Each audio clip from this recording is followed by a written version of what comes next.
The media wants you to believe that Joe Biden is the candidate of empathy and compassion. Joe cares.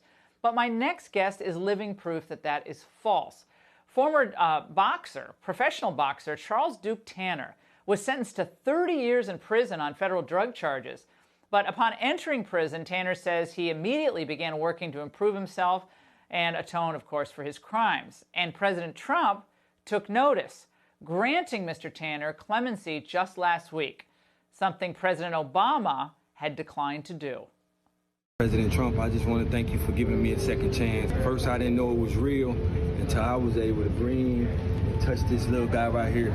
I left him when he was 2 years old, President Trump. You reunited me back to my family. I lost my mother and my father, but I got him. And this is what I live for. Thank you, President Trump. Most of us who watched that for the first time were in tears. Second chances. Duke Tanner joins me now. Duke, how did you find out? It was great to see you tonight. And how did you find out the president was the impetus behind your release? I really didn't know what was going on because my unit team came and got me after 4:00 p.m. count and was like they needed to talk to me. And, you know, he said, I got to get you out of here.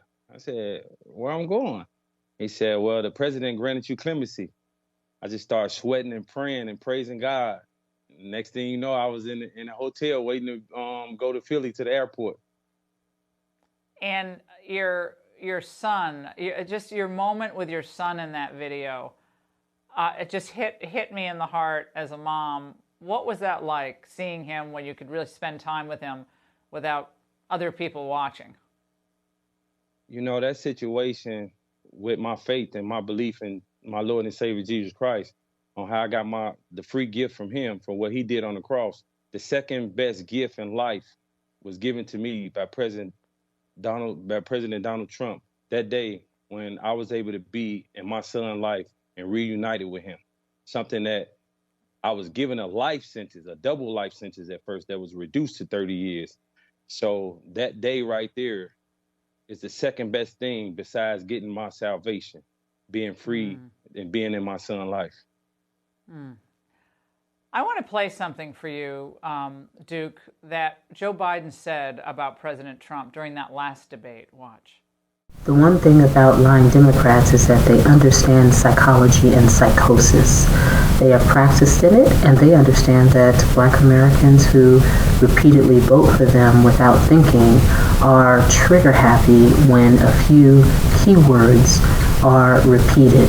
It's almost like those with Stockholm Syndrome or those who are MK Ultra, infested, that at the end of the day, all he has to do is say a few things and Black Democrats will completely ignore his own personal history of racism.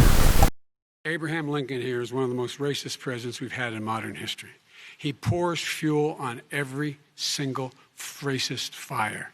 Every single one. He has moved around and made everything worse across the board. This guy has a dog whistle about as big as a foghorn. This country is doomed. It is doomed, not just because of African Americans, but because by 2040, this country is going to be minority white European. Hear me? Minority white European. And you guys are going to have to start working more with Hispanics, who make up a larger portion of the population than y'all do. And when Massa speaks, the normally vitriolic, extra emotional Black leaders sit rather quiet and still while he spouts off racist nonsense to their faces, by the way. Duke, it's not just Biden claiming the president's racist, but athletes, celebrities lob this charge routinely. Do you think President Trump is a racist? For one, I never met President Trump a day in my life, but what I can say is I know Miss Alice Marie Johnson. Hershey Walker was one of my favorite football players, and I think they got too high of integrity and dignity to hang out with a racist. And what President Trump did for me, a Black man, I can't say that he's a racist on my.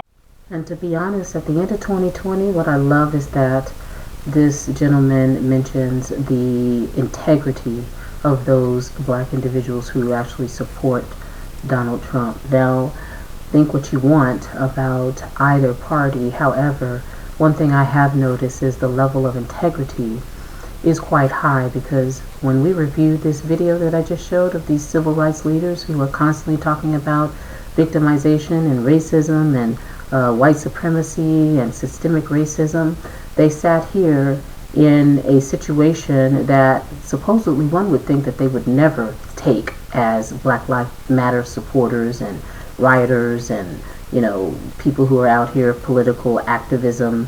But at the end of the day, they sat there quietly and accepted this type of treatment from a so-called non-racist. And I call that a high level of lack of integrity, not the other way around. My belief. Now, what other people say, this world, they got their own opinion. But what he done for me, like I said, the second best thing to getting your salvation by Jesus Christ.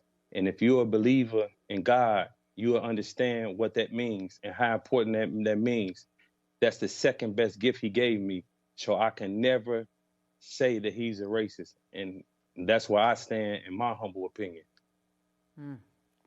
Duke, I've got to say, second chances. You know, who among us hasn't needed a second chance?